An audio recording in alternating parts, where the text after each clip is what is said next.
ওম শান্তি। আজ 8ই জানুয়ারি 2025-এর বাবার অমূল্য মধুর মহাবাক্য শুনব।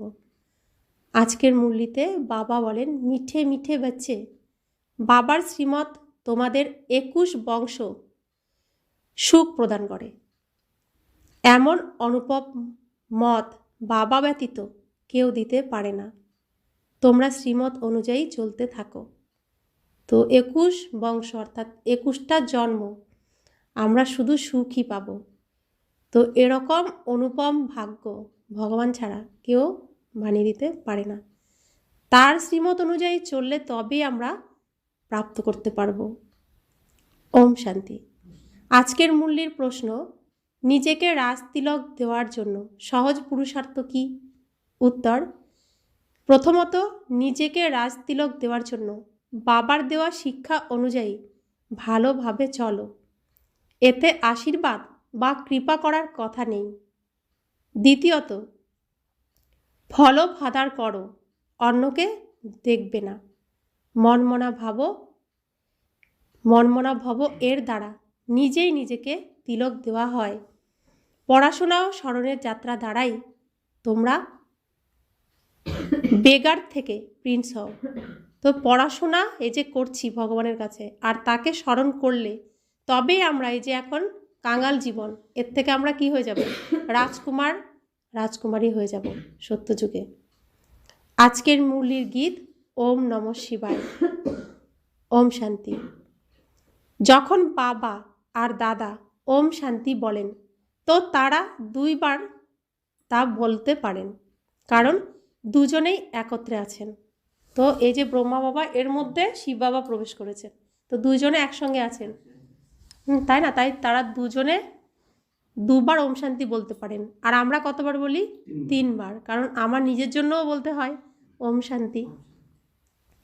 তো বাবা বলছেন, একজন হলেন অব্যক্ত, দ্বিতীয় জন হলেন ব্যক্ত। একজন হলেন যার কোনো শরীর নেই, আরেকজনের শরীর আছে। তো শ্রীকৃষ্ণের শরীর আছে, যিনি ব্রহ্মা বাবা, আর শিব বাবার কোনো শরীর নেই। তো বাবা বলছেন এর কত মিলন না আমাদের মধ্যে। আত্মার তো শরীর নেই, কিন্তু এই যে শরীরের, আমার শরীর তো এটা শরীর, তো তারপরে তো একটা সম্পূর্ণ শরীর তৈরি হয়েছে না। তো কত রহস্য। তো বাবা বলছেন, দুজনের আওয়াজ একত্রে শোনা যায়, আলাদাও হতে পারে। এ হলো এক ওয়ান্ডার, এ হলো খুব আশ্চর্যের। দুনিয়ায় এ কথা কেউ জানে না যে পরমপিতা পরমাত্মা এনার দেহে বসে জ্ঞান প্রদান করেন। এই কথাটি কোথাও লেখা নেই। বাবা কল্প পূর্বেও বলেছেন, এখনও বলছেন যে আমি এই সাধারণ দেহে অনেক জন্মের শেষ জন্মে এনার মধ্যে, ব্রহ্মা বাবার মধ্যে প্রবেশ করি, এনার আধার নিয়ে থাকি। তো সেজন্য কি দেখানো হয়? ষাঁড় গরুর উপরে কে আসে? মহাদেব আসে, দেখায় না? তো এই শরীরটাকে বানিয়ে দিয়েছে।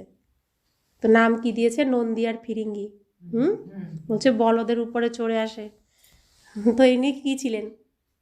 বুদ্ধি গরুর মতো, অর্থাৎ কোনো বুদ্ধিই নেই। উল্টোপাল্টা ঘাসের মতো সব খেয়েছে, যা পেয়েছে তাই। শাস্ত্র পড়াশোনার কথা বলছে। তো তাকে আবার শ্রেষ্ঠ বুদ্ধি এসে কে বানিয়েছে? ভগবান বানিয়ে দিয়েছে। তো এই রথ, সিলেক্টেড রথ, দুটো রথ, একটা এই রথ, আরেকটা হচ্ছে ওই রথ, ওই যে গুলি ইত্যাদি। তো নন্দী আর ফিরিঙ্গি দুজনের কথাই তো আমরা শুনি, তাই না? তো এগুলো কত রহস্য। তো কখন প্রবেশ করেন? এই শরীরের যখন 60 বছর বয়স হয় তখন ভগবান এসে প্রবেশ করে। গীতায় এমন কিছু শ্লোক আছে যা প্রকৃত সত্য। তবে প্রকৃত সত্য হলো, আমি এনার অনেক জন্মের শেষে প্রবেশ করি, যখন ইনি বানপ্রস্থে থাকেন, অর্থাৎ নিজ মায়া বলে নিজেকে সৃষ্টি করেন এই শরীরের মধ্যে। গর্ভে তো প্রবেশ করেননি না, সরাসরি শরীরে প্রবেশ করেছেন। তো কার দ্বারা? মায়া যোগ বলের দ্বারা ভগবান প্রবেশ করেছেন। তো নিজেকে সৃষ্টি করেছেন না। তো এসব রহস্য মানুষ বা সাধারণ মানুষও বুঝতে পারবে না, তাই না? যারা খুব সৌভাগ্যবান, তৃতীয় নয়ন যারা প্রাপ্ত করেছে ভগবানের কাছ থেকে, তারাই বুঝতে পারবে। তো বাবা বলছেন, এনার উদ্দেশ্যে এই কথাটি সঠিক। সর্বপ্রথম সত্যযুগের জন্ম এনারই হয়। কার? এই যে ব্রহ্মা বাবা। যিনি ব্রহ্মা তিনি কৃষ্ণ, তিনিই বিষ্ণু। তো ব্রহ্মা সো বিষ্ণু, বিষ্ণু সো ব্রহ্মা। তো শাস্ত্রে দেখানো হয়েছে বিষ্ণুর নাভির থেকে ব্রহ্মার সৃষ্টি, তাই না? তো ব্রহ্মার থেকে আবার বিষ্ণুর সৃষ্টি। তো আমরা যেমন ছোট বাচ্চা হই, আবার বৃদ্ধ হই, আবার ছোট বাচ্চা হই, আবার বৃদ্ধ হই। তো এই চক্রে আমরা এরকম আসতেই থাকি। তো সেরকম ছোট শিশু রূপে শ্রীকৃষ্ণ আর বৃদ্ধ রূপে ব্রহ্মা। তা আবার এখানেই শেষ হচ্ছে না, আবার চক্র ঘুরবে, আবার ছোট শিশু হবে, আবার ব্রহ্মা হবে পরে। তো বাবা বলছেন, অতএব এনার জন্যই বলা হয় আমি জানি না যে আমি কতবার পুনর্জন্ম নিয়েছি। গীতা 4th অধ্যায়ের 5ম শ্লোক। শাস্ত্রে 84 লক্ষবার পুনর্জন্ম লিখে দিয়েছে। এই সব হলো ভক্তিমার্গ। একেই বলা হয় ভক্তি কাল্ট। জ্ঞান কাল্ট আলাদা, ভক্তি কাল্ট আলাদা। ভক্তি করতে করতে নিচে নেমে এসেছে। এই জ্ঞান তো একবারই প্রাপ্ত হয়। বাবা কেবল একবার সর্বজনের সদ্গতি করতে আসেন। তো আমরা ভক্তি করেছি, কত খাঁটিভাবে ভক্তি করেছি, কিন্তু নিজের জীবনের রোগ শোক দুঃখ অশান্তির থেকে মুক্ত হইনি। কারণ রাবণ আমাদের ভক্তির মাধ্যমে উল্টো পথে চালিত করেছে, আর ভগবান এসে জ্ঞান দিয়ে সেই উল্টোটাকে সোজা করছেন। তো সেজন্য বলছে ভক্তি আর জ্ঞান সম্পূর্ণ আলাদা। তো ভগবান একবারই আসেন, এসে সর্বজনের সদ্গতি করার জন্য তিনি জ্ঞান দেন। বাবা এসে সকলের একবারই প্রারব্ধ নির্মাণ করেন ভবিষ্যতের জন্য। এই যে আসলেন, আর আমরা এই যে অবিনাশী রত্ন ভরছি, এর দ্বারা সামনের যে আবার এখানে নাটক শুরু হতে যাচ্ছে সত্যযুগ থেকে কলিযুগ পর্যন্ত, এই জমানো ধনের দ্বারাই কিন্তু চলব। তাই এই অবিনাশী ধনকে জমাতে হবে। যে যত জমাবে সে তত ভালো চরিত্রে অভিনয় করতে পারবে, আর যদি না জমায় তাহলে কাঙাল, এসব সিনও করতে হবে না। তো যত আমি ধন জমাবো ততই তো পাবো, তাই না?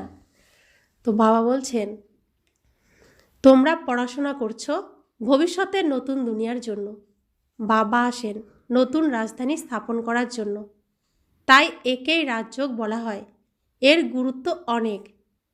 তারা চায় কেউ ভারতের প্রাচীন রাজ্যকে শিক্ষা প্রদান করুক, কিন্তু আজকাল সন্ন্যাসীরা বিদেশে গিয়ে বলে যে আমরা প্রাচীন রাজযোগ শেখাতে এসেছি।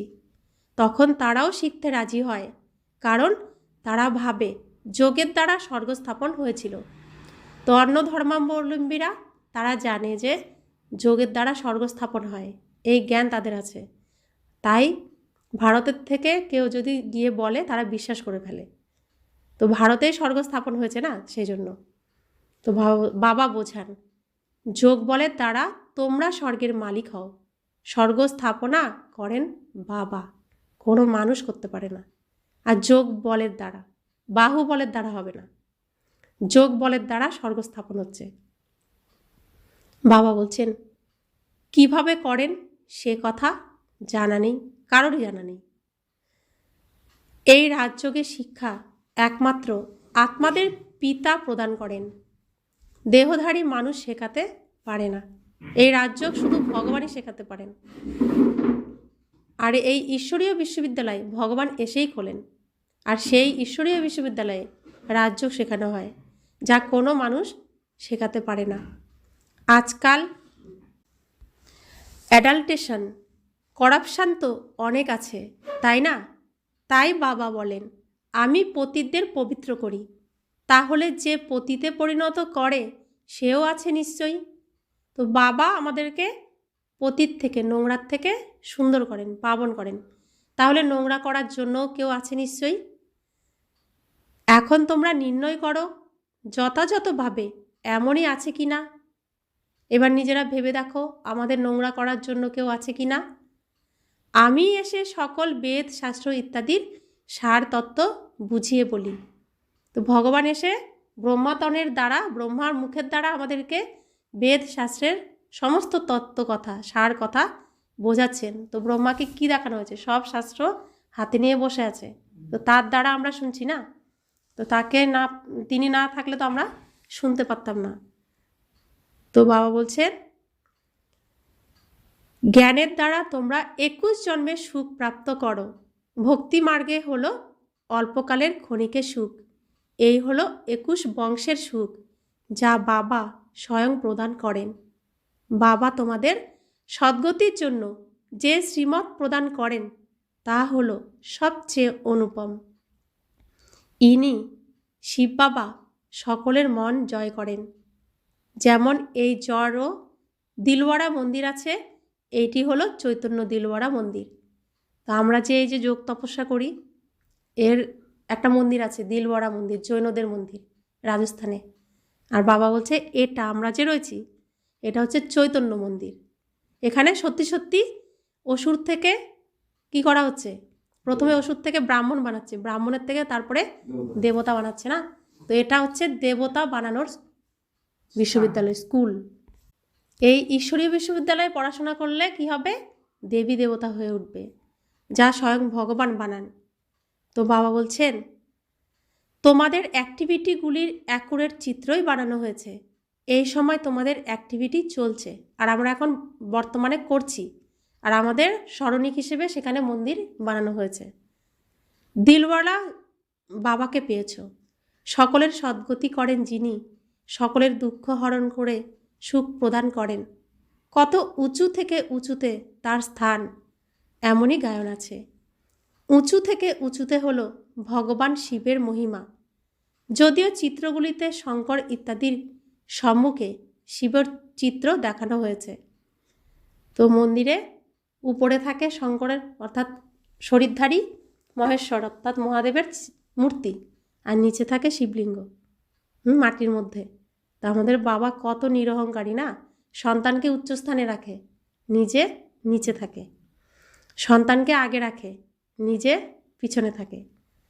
তো বাবা বলছেন, বাস্তবে দেবতাদের সামনে শিবের চিত্র রাখা তো নিষেধ। দেবতারা তো ভক্তি করেন না, ভক্তি না তো দেবতারা করেন না সন্ন্যাসীরা করতে পারেন। তারা হলো ব্রহ্মজ্ঞানী, তত্ত্বজ্ঞানী। যেমন এই আকাশতত্ত্ব আছে তেমনই ওই ব্রহ্মতত্ত্ব আছে। তারা তো বাবাকে স্মরণ করেন না, তারা এই মহামন্ত্রটিও প্রাপ্ত করেন না। কোন মহামন্ত্র? মনে মনে বাবাকে স্মরণ করো, গীতার মূল মহামন্ত্র, মন মনা ভব। এটা সন্ন্যাসীরা প্রাপ্ত করেন না, তারা গীতাকে মানেও না, তাদের আলাদা শাস্ত্র। তো বাবা বলছেন, এই মহামন্ত্র কেবল বাবা এসে সঙ্গম যুগে প্রদান করেন। সকলের সদ্গতি দাতা বাবা একবারই এসে মনমনা ভবের মন্ত্র দেন। এখন মন্ত্র দিচ্ছেন, আমরা মন্ত্র জপ করছি, এক মন্ত্র, অব্যভিচারী মন্ত্র। তো একেরই আমরা করছি, কি করছি?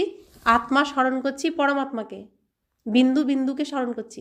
আর শরীরের পিতাকে, ব্রহ্মা বাবা তো নতুন করে সৃষ্টি করছে না, আমরা এখানে শেষ করব, আবার সামনের জন্য সৃষ্টি করছে এখানে। তো এই শরীরের পিতা হলেন ব্রহ্মা বাবা, অর্থাৎ স্বয়ং শ্রীকৃষ্ণ নিজে শরীরের পিতা, তিনি, তার দ্বারাই এই সৃষ্টির সমস্ত কিছু রচনা হচ্ছে। আর আত্মার জন্য হচ্ছে পরমাত্মা, শরীরের জন্য হলো শ্রীকৃষ্ণ। আর দ্বিতীয় কারো পুজো স্মরণ, শ্রীকৃষ্ণকেও স্মরণ না, অনুসরণ। স্মরণ শুধুমাত্র এক বিন্দুরূপে পিতাকে, শিব বাবাকে। আবার শরীরের জন্য অনুসরণ করতে হবে, শিক্ষা গ্রহণ করতে হবে কার? শ্রীকৃষ্ণের। কারণ শ্রীকৃষ্ণই আমাদের লালন পালন করবে শুরু থেকে শেষ পর্যন্ত। বাবা এই যে শিক্ষা প্রদান করবেন, তারপরে কোথায় চলে যাবেন? পরমধাম। আর আসবেন না, থাকবো কার সাথে? শ্রীকৃষ্ণর সাথে। তাহলে শরীরটাকে শ্রীকৃষ্ণর মতো বানাতে হবে, আর মনটাকে বাবার মতো বানাতে হবে। তো শ্রীকৃষ্ণর মন ভগবানের মতো, তাই তো তিনি এত উচ্চস্থান পেয়েছেন না, নাম্বার 1 হয়েছেন না। তা আমাদেরকেও সেরকম হতে হবে, অর্থাৎ মন হবে বাবার মতো, বাবার সন্তান আমি, শরীর হবে শ্রীকৃষ্ণর মতো।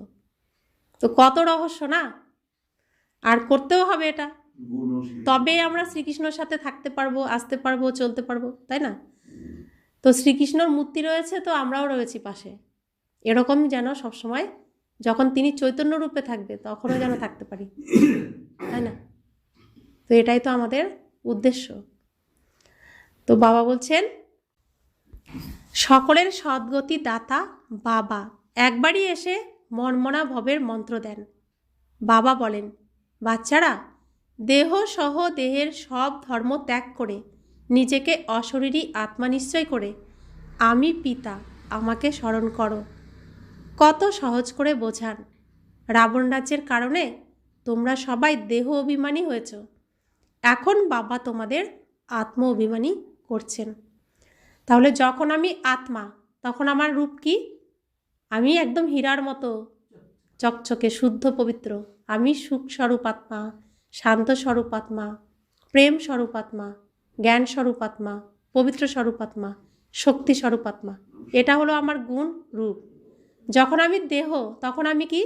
আমি কামী, লোভী, অহংকারী, মোহে পরিপূর্ণ, হতাশা দুশ্চিন্তায় পরিপূর্ণ, রোগ শোকে জর্জরিত, ঋণ অভাব অনটনে জর্জরিত।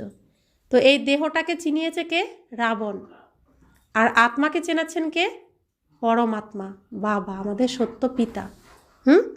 তাহলে এতদিন আমাদেরকে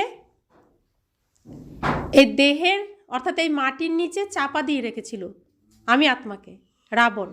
তাহলে এখন মাটির নিচের থেকে আমাকে এখন কি উপরে উঠতে হবে, জেগে উঠতে হবে না? আমি আকাশে থাকি, এখানে আকাশ তত্ত্বে থাকি, আমি মাটিতে থাকি না। কিন্তু রাবণ আমাকে এই মাটির নিচে চাপা দিয়ে দিয়েছিল। এখন আমার বাবা বলছেন, বাবা এই মাটির নিচের থেকে তুলছেন, আমাকে জাগাচ্ছেন।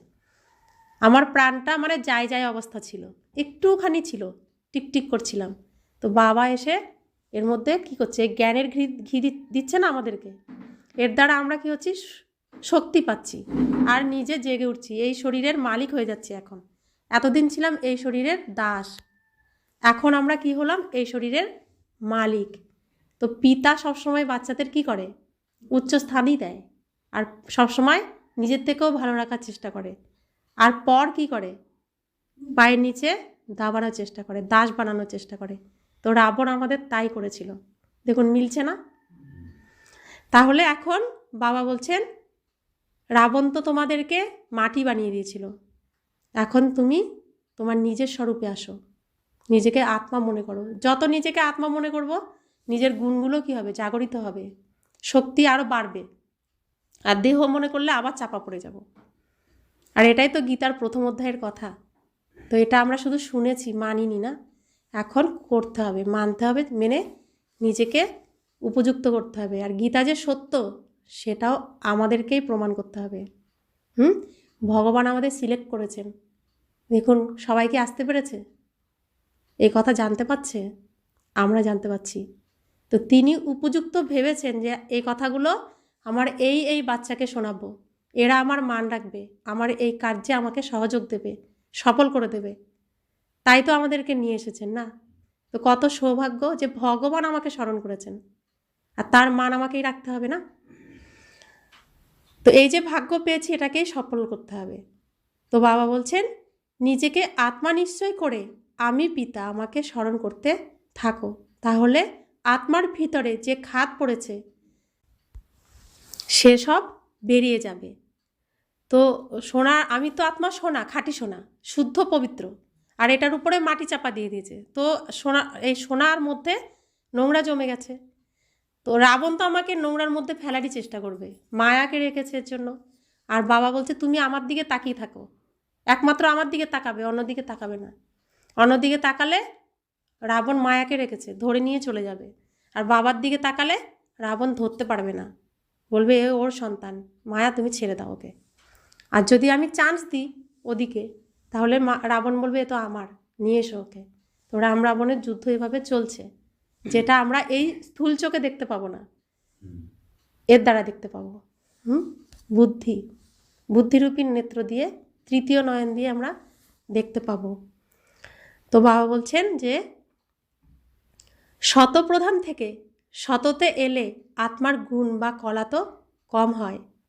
সোনার যেমন ক্যারেট হয়, এখন তো কলিযুগের শেষ সময়ে সোনা দেখাও যায় না। সত্যযুগে সোনার মহল থাকে, রাত দিনের পার্থক্য আছে। তো সত্যযুগে সব কিছু সোনার, এমনকি যে বস্ত্র আমরা পরব, সেই বস্ত্রের মধ্যে কারুকার্য সব সোনার কারুকার্য থাকবে। তো এতটাই শ্রেষ্ঠ আর এতটাই সুখ সেখানে। আর এখানে এখন সোনা দেখতেও পাওয়া যায় না, সব ইমিটেশন।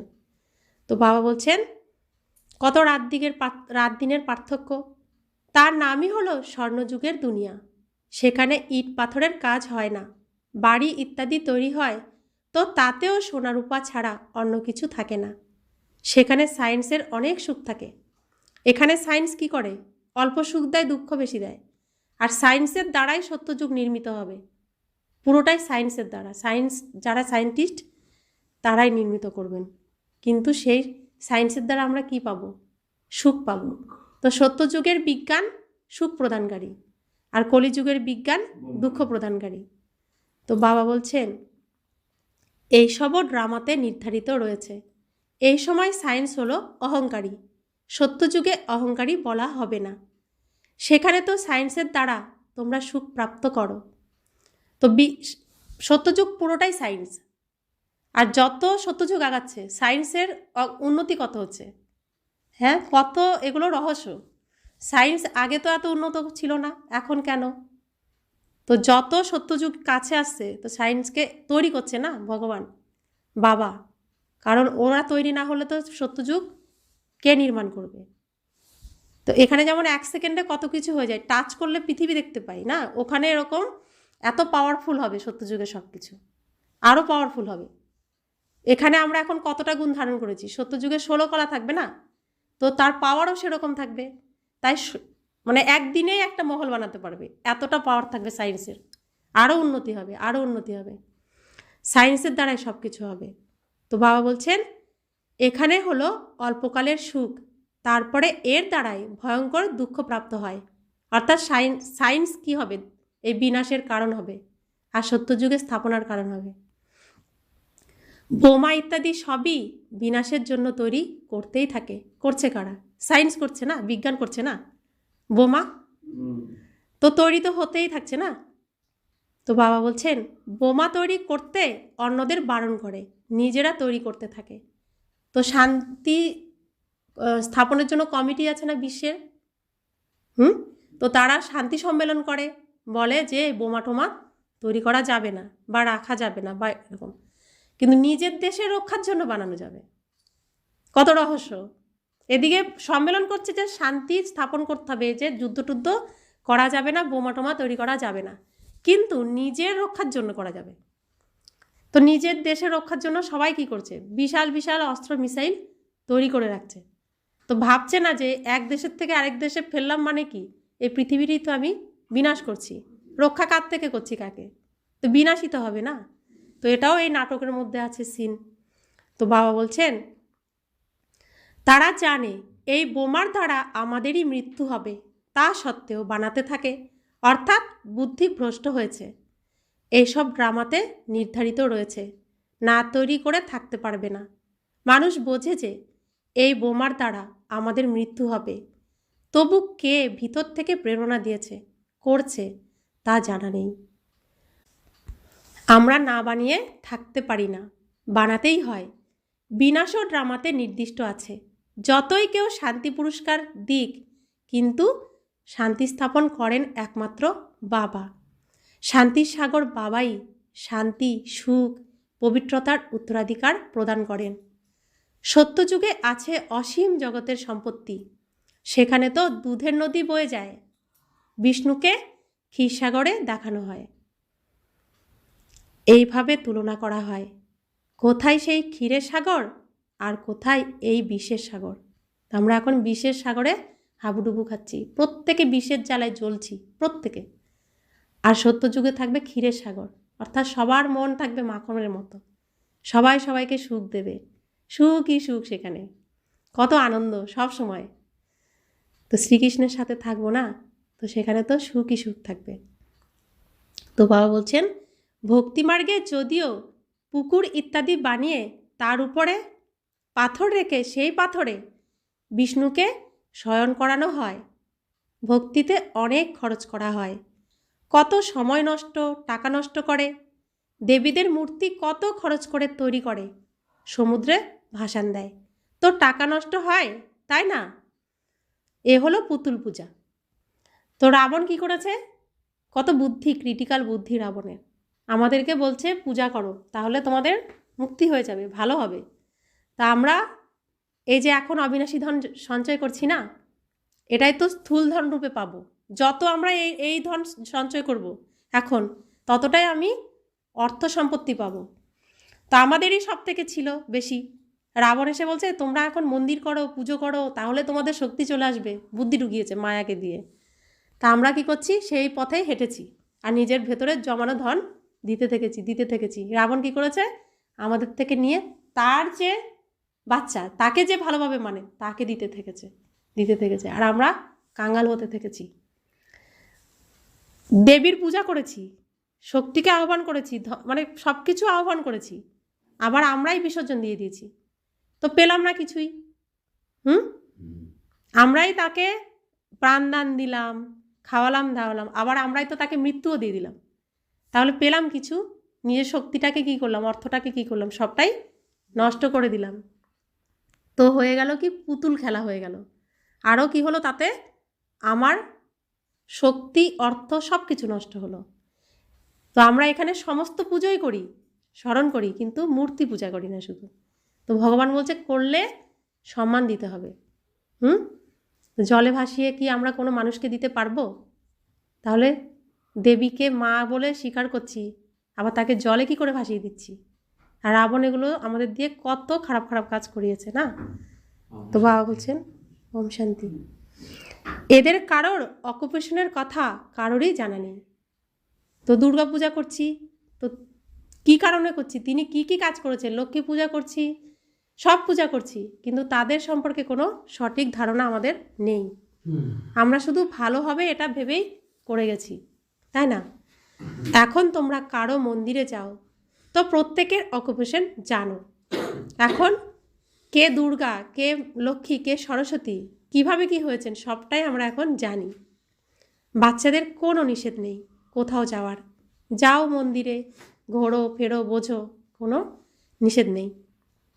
বাচ্চারা তোমরা আগে বোধহীন হয়ে যেতে, এখন সেন্সিবল হয়ে যাও। আগে কিছু জানতাম না, মন্দিরে যেতাম শুধু আমার ভালো হবে এই উদ্দেশ্যে।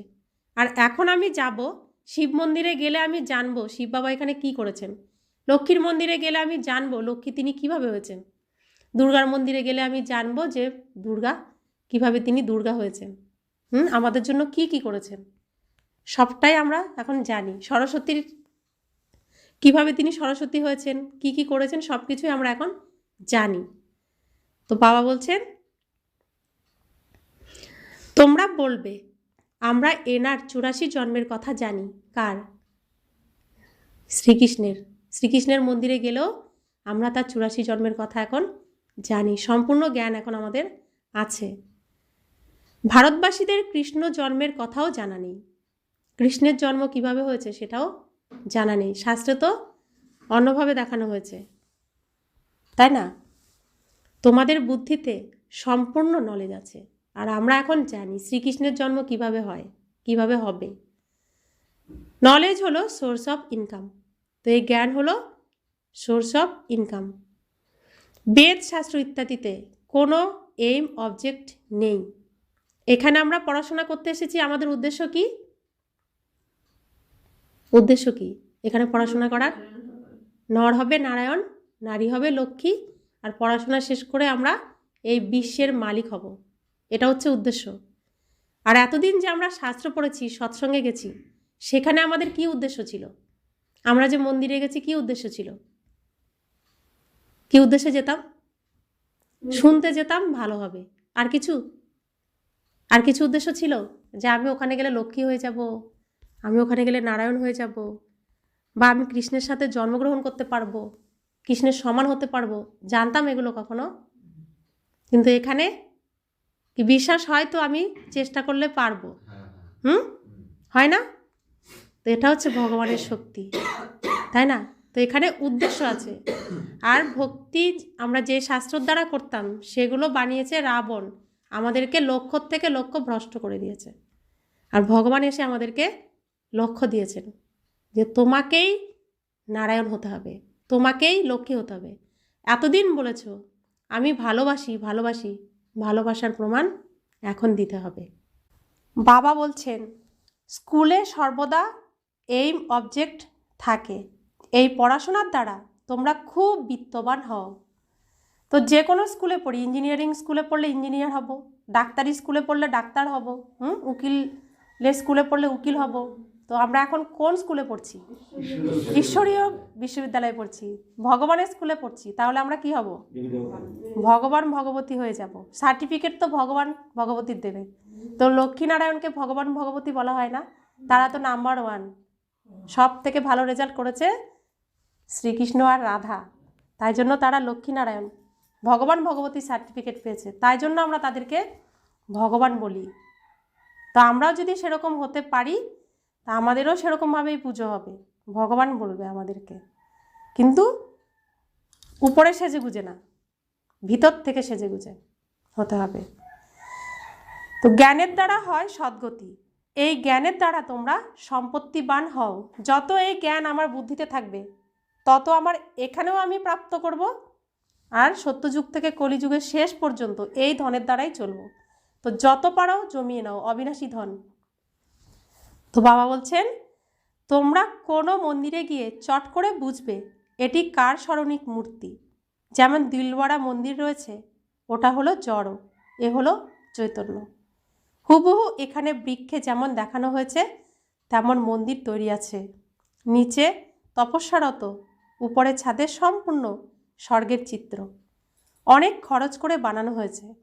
এখানে তো কিছুই নেই, আমাদের এখানে কিছুই নেই। আমরা এখন তৈরি হচ্ছি, আমরা তপস্যা করছি, আমরা কল্পবৃক্ষের শিকড়ে বসে আছি। এখন ভারত প্রথমে 100% সলভেন্ট পবিত্র ছিল, এখন ভারত 100% ইনসলভেন্ট পতিত হয়েছে, কারণ এখানে সব বিকারের দ্বারা জন্ম নেয়। সেখানে নোংরা বা আবর্জনাই নেই।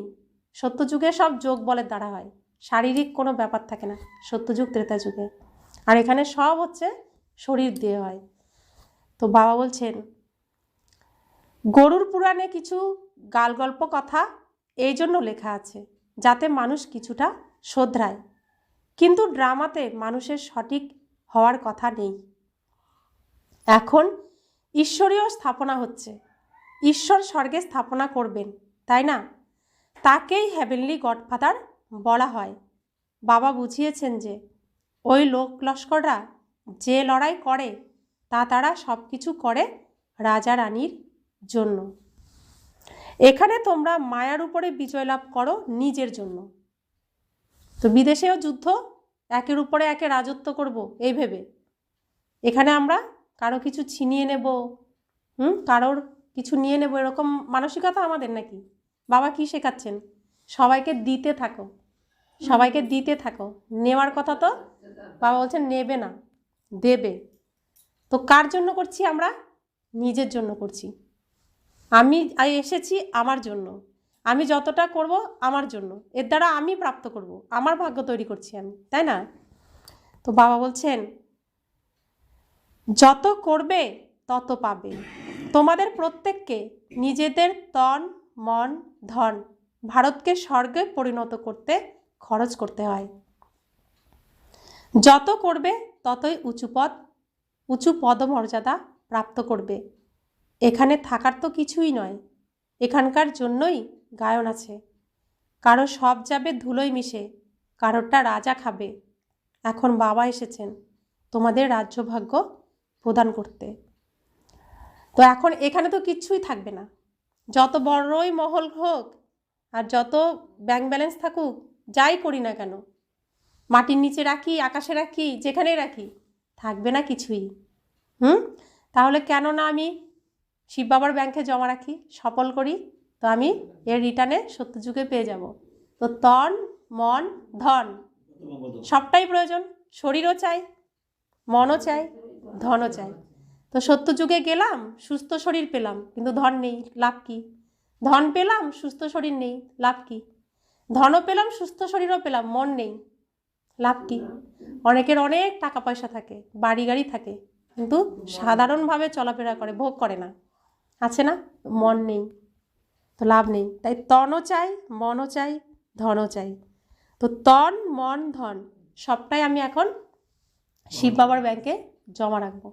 তো যত আমি করব ততই পাবো। হিসাব হচ্ছে একের পদম গুণা। আমি এক রাখলে আমাকে একের পিঠে 20টা শূন্য হয়ে তার এত গুণ বাবা ফেরত দেবে। তো সুদামার গল্প আছে না, এক মুঠো দিয়েছে আর কি পেয়ে গেছে, মহল পেয়ে গেছে। তো আমাদেরও তাই, আমরাও তো সত্যযুগে এই পড়াশোনার দ্বারা পদ ভালো রেজাল্ট করলে তো সেখানে গিয়ে আমরাও মহল পাবো, রাজা হব। এখন আমার উপর নির্ভর করছে পুরোটাই। তো বাবা বলছেন, এখন বাবা এসেছেন তোমাদের রাজ্যভাগ্য প্রদান করতে। বলা হয় এখন তন মন ধন সব এতেই লাগিয়ে দাও। ব্রহ্মা বাবা সব কিছু সমর্পণ করেছিলেন। ওনাকে বলা হয় মহাদানী। বিনাশী ধনের দান করে, তেমনি অবিনাশী ধনেরও দান করতে হয়। যে যত দান করবে, বিখ্যাত দানবীরদের বলা হয় অমুক ব্যক্তি বিশাল বড় ফিলান্থ্রপিস্ট, লোকহিতৈষী বা মহাদানী। তো শ্রীকৃষ্ণের দানের কথা আছে না, শ্রীকৃষ্ণর মতো দান কেউ করতে পারে না। তো কোন দান? যখনই তিনি জেনেছেন যে তার মধ্যে শিব বাবা প্রবেশ করছেন আর তার দ্বারা সত্যযুগ স্থাপন হবে আর এই দুনিয়ারও বিনাশ হবে, তো এই যে শ্রেষ্ঠ কর্ম তার ভাগ্যে এসেছে, যখন তিনি জেনে গেছেন 1 সেকেন্ডে তার যত ধন সম্পত্তি ছিল সব 1 সেকেন্ডে দান করেছেন, ভাবেননি দ্বিতীয়বার। তো সেরকম শ্রীকৃষ্ণের মতো দানী আমাদেরকেও হতে বলছেন, তিনি তো সামনে রয়েছেন। তো বাবা বলছেন তিনি লোকহিতৈষী কাজ করেছেন না, তো সেজন্য সুনাম তো হয় তার। তারা ইনডাইরেক্টলি ঈশ্বরের উদ্দেশ্যে দান করে, রাজত্ব স্থাপন হয় না। তো আমরা এতদিন ভক্তি করতাম, দান করতাম, তাতে রাজত্ব স্থাপন হয়নি। কিন্তু এখন দান করলে আমার নিজের রাজ্য নিজে স্থাপন করছি না, আমারটা আমি করছি, তো রাজত্ব স্থাপন হচ্ছে, তাই না? তো বাবা বলছেন এখন তো রাজত্ব স্থাপন হয়, তাই সম্পূর্ণ মহাদানী হতে হবে। ভক্তিমার্গে তো গায়নও করা হয়, আমরা সমর্পণ করব, এতে কিছু খরচ হয় না।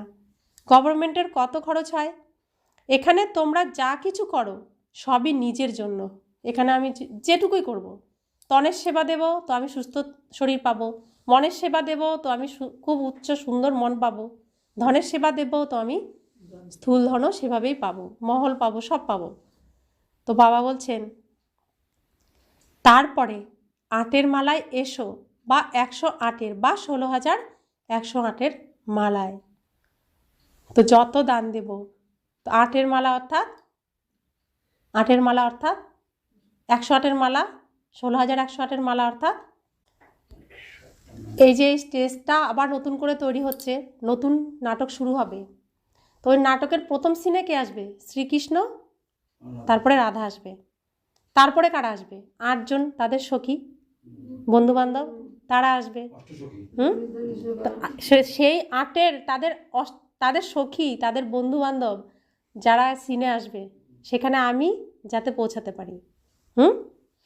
যদি সেখানে না পৌঁছাতে পারি তারপরে 100 জন, সেখানে মাতা পিতা তার দাস দাসী তারা আসবে আরও 100 জন, তো হয়ে গেল 108 জন।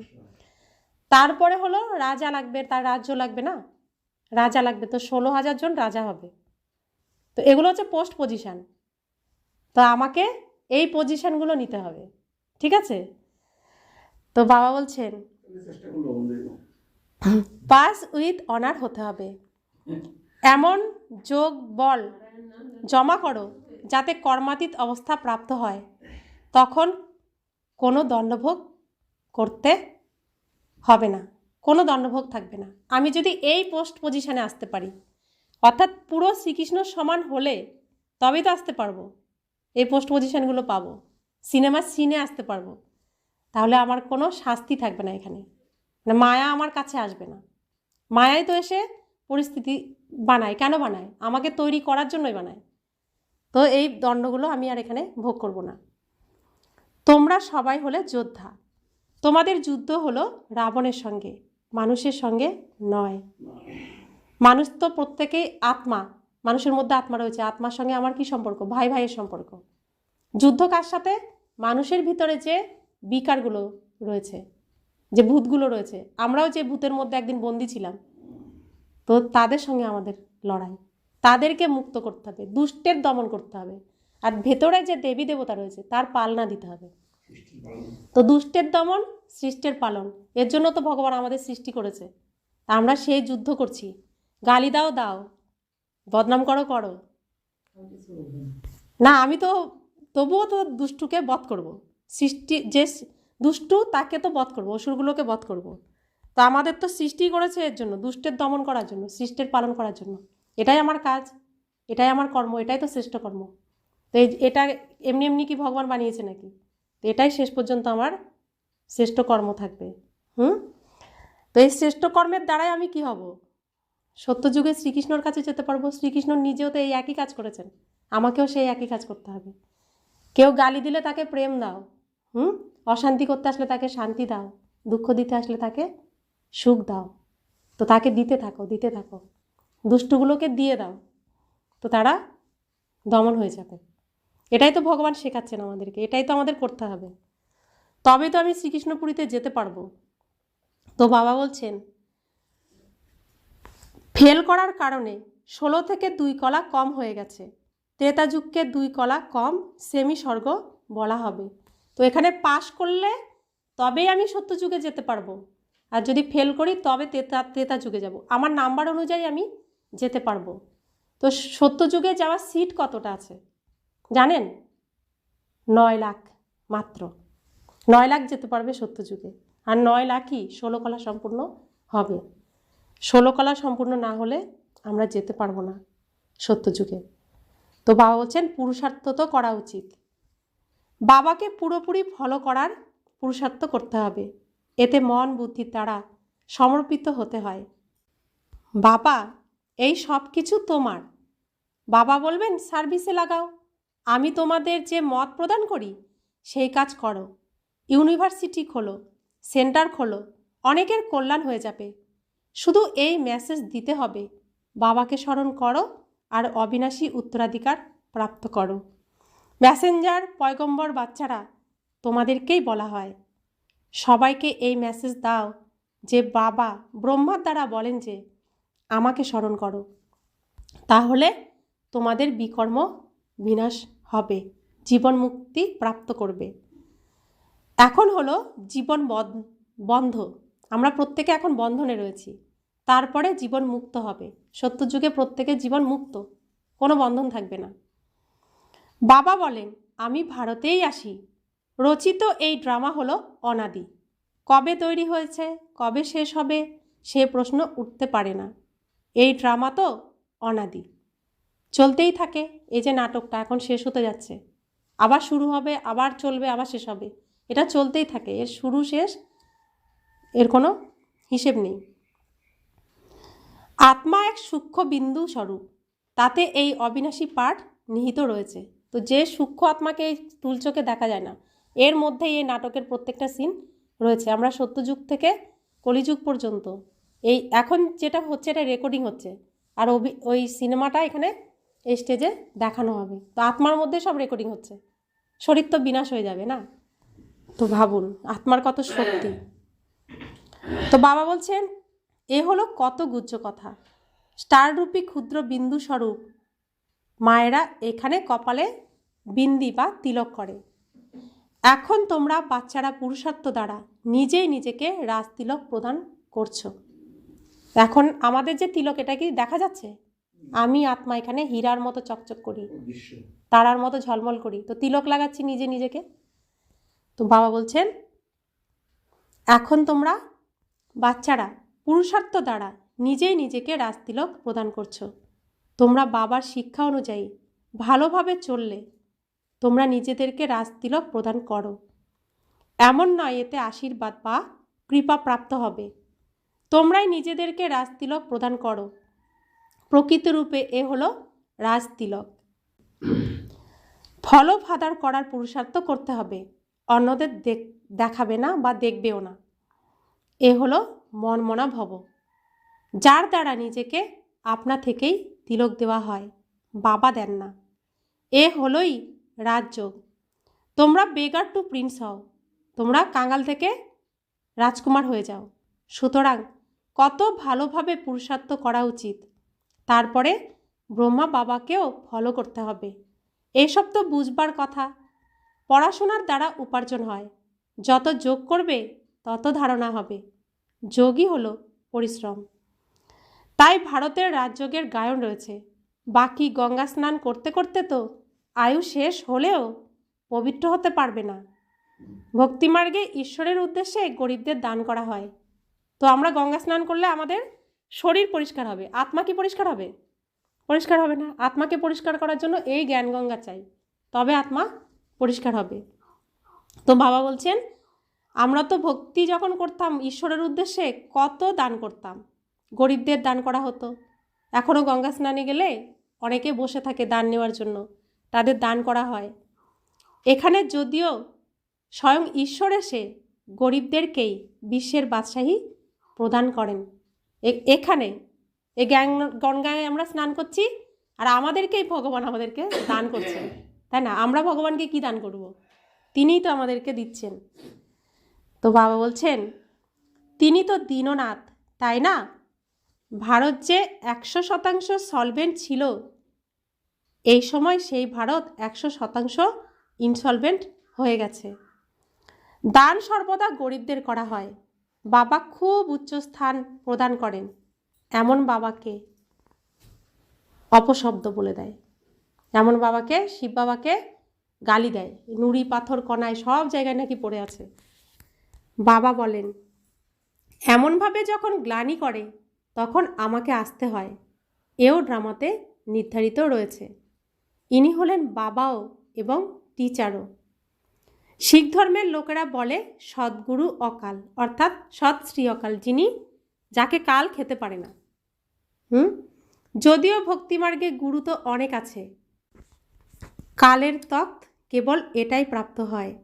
তিনি তোমাদের অর্থাৎ বাচ্চাদের তখ্ত ইউজ করেন। তো ভক্তিমার্গে তো গুরু অনেক আছে, তো গুরু তো অনেকই করব, যার থেকে যা শিখবো তিনিই গুরু। কিন্তু সদ্গুরু উদ্ধারকারী তো একজনই, শিব বাবা। তো এই কালের তখ্ত কেবল একটাই, এটাই। তিনি তোমাদের অর্থাৎ বাচ্চাদের তখ্ত ইউজ করেন। তো শিব বাবার নিজের তো নেই সিংহাসন, তো ব্রহ্মা বাবার সিংহাসন তার সিটের পাশে বসে পড়ে, এসে এখানে কার্য সম্পাদন করেন। তো শ্রীকৃষ্ণের দ্বারা করেন না। বলেন, আমি এনার মধ্যে প্রবেশ করে সকলের কল্যাণ করি। এই সময় এনার হলো এই পাঠ। তো শ্রীকৃষ্ণের মুখের উচ্চারিত বাণী আমরা শুনছি ডাইরেক্ট, তো কত ভাগ্য আমাদের। তো এটাই দাপর যুগে আবার ব্যাসদেব এটা শাস্ত্রে লিখবে, গীতারূপে লিখবে। এইসব হলো বুঝবার মতো কথা, নতুন কেউ বুঝবে না। अच्छा, मीठे मीठे सिखिलाते बच्चों प्रति माता पिता बाप दादा का याद प्यार और गुड मॉर्निंग। रूहानी बाप की रूहानी बच्चों को नमस्ते। हम रूहानी बच्चों की रूहानी माता पिता बाप दादा को याद प्यार, गुड मॉर्निंग और नमस्ते नमस्ते नमस्ते। शुक्रिया बाबा, शुक्रिया बाबा, शुक्रिया। धारणार जन्य मुख्य सार, प्रथमत अविनाशी ज्ञानधन दान करे महादानी होते हबे। যেমন ব্রহ্মা বাবা নিজের সব কিছু এতেই দান করেছিলেন, তেমন করেই ফলফাদার করে রাজত্বে উঁচু পদ নিতে হবে। দ্বিতীয় ধারণা, সাজাভোগ করার থেকে বাঁচার জন্য এমন যোগবল জমা করতে হবে যাতে কর্মাতীত অবস্থা প্রাপ্ত হয়। পাস উইথ অনার হওয়ার জন্য সম্পূর্ণ পুরুষার্থ করতে হবে, অন্যকে দেখবে না। পুরুষার্থ অর্থাৎ পড়াশোনা করে আমাকে ফার্স্ট ডিভিশনে পাশ করতে হবে, স্কলারশিপ নিয়ে পাশ করতে হবে। বরদান, কড়া নিয়ম আর দৃঢ় সংকল্প দ্বারা আলস্যতাকে সমাপ্তকারী ব্রহ্মা বাবার সমান অথক অক্লান্ত ভব। ব্রহ্মা বাবার সমান অথক অক্লান্ত হওয়ার জন্য আলস্যতাকে সমাপ্ত করো। এর জন্য কোনো কড়া নিয়ম বানাও, নিজের জন্য নিজে নিয়ম বানাও, কারণ নিজের ভাগ্য নিজে তৈরি করছি। দৃঢ় সংকল্প করো, অ্যাটেনশন রূপী চৌকিদার সদা অ্যালার্ট থাকলে অলসতা সমাপ্ত হয়ে যাবে। প্রথমে স্বয়ের উপর পরিশ্রম করো, তারপর সেবাতে, তবে ধরিত্রী পরিবর্তন হবে। এখন কেবল করে নেব হয়ে যাবে, এই আরামের সংকল্পের ডায়লগকে ছাড়ো, করতেই হবে। এই স্লোগান বুদ্ধিতে স্মরণ থাকলে পরিবর্তন হয়ে যাবে। এখন মহা পরিবর্তনের সময়। এখন মানে ডিগবাজি খাচ্ছে, কলিযুগ পাল্টে সত্যযুগ হয়ে যাচ্ছে, রাত শেষ হয়ে দিন হয়ে যাচ্ছে, মহা পরিবর্তনের সময় এখন। তো নিজেকেও পরিবর্তন করতে হবে। এমন নয় এখন এর জন্য বাচ্চারা কি করে 10টা পর্যন্ত ঘুমায়, আমরাও এদিকে দিন হয়ে গেল, আলো ফুটে গেল, স্টেজে সব ঘটনা ঘটে গেল, আমি উঠে বলছি আরে এত সব হয়ে গেছে, আমার তো লেট হয়ে গেছে। এমন যেন না হয়, তাই না? স্লোগান। সমর্থ কথার লক্ষণ হলো যে কথাতে আত্মিক ভাব আর শুভ ভাবনা থাকবে। তো আমরা যে কথা বলবো আত্মা এই স্থিতিতে থেকে বলবো, আর যে কথার থেকে কল্যাণ থাকবে তো সেরকম কথাই আমরা বলবো। শুভ থাকবে, শুভ ভাবনা থাকবে, কল্যাণ হবে, এমন কথাই আমরা বলবো। কেন বলবো? আমরা ঈশ্বরীয় সন্তান আর বাকি সবাই রাবণের সন্তান। তো ঈশ্বরীয় সন্তান আর রাবণের সন্তানের মধ্যে আচার আচরণ, কথাবার্তা, চালচলনে পার্থক্য তো থাকতে হবে। সেজন্য যে কথা বলবো অনেক ভেবে চিনতে। এর জন্য বলছে এর দ্বারা কম বলো, এর দ্বারা বলো বেশি। তো আজকের অব্যক্ত ইশারা, নিজের শক্তিশালী মনসার দ্বারা সকাশ দেওয়ার সেবা করো। যত যত সময় নিকটে আসতে থাকবে ততই ব্যর্থ সংকল্প বৃদ্ধি পাবে, কেননা এগুলি চিরতরে সমাপ্ত হওয়ার জন্য বাইরে বেরিয়ে আসবে। তাদের কাজ হলো আশা, আর তোমাদের কাজ হলো উড়ন্ত কলার দ্বারা, সকাশ দ্বারা পরিবর্তন করা। ঘাবড়ে যাবে না। ব্যর্থ সংকল্পের শেখ উত্তাপ যেন না অনুভূত হয়। তো আমরা যোগ করতে যাব তো ভগবানের কাছে, মনের মধ্যে অন্য চিন্তা চলে আসবে, ভগবানের কথাকে সরিয়ে দেয় মায়া। এগুলো আমাদের ভিতরে অসুর অনেক জমিয়ে রেখেছে। এখন আমরা যোগ বল যত করব, এই যোগ বলের দ্বারা ওগুলো ভিতর থেকে বেরিয়ে আসবে। তো ডাক্তাররা ওষুধ দিলে কি বলে যে বাড়বে, বেড়ে কমবে। তো সেরকম ভগবান ওষুধ দিচ্ছেন না আমাদেরকে, তো ভিতরে যত রোগ আছে সব এখন বেরিয়ে আসবে। তা আমরা বাবারই শক্তির দ্বারা, বাবার ওষুধ দ্বারা এগুলোকে কি করব? সমাপ্ত করব, শেষ করব। এদের তাপ যেন আমাদেরকে না স্পর্শ করতে পারে, আমাদের তাপ যেন এগুলোকে ভস্ম করতে পারে। তো ভগবানের থেকে শক্তি নিয়ে এদেরকে সকাশ দিয়ে একদম নির্মূল করে দিতে হবে। ওম শান্তি।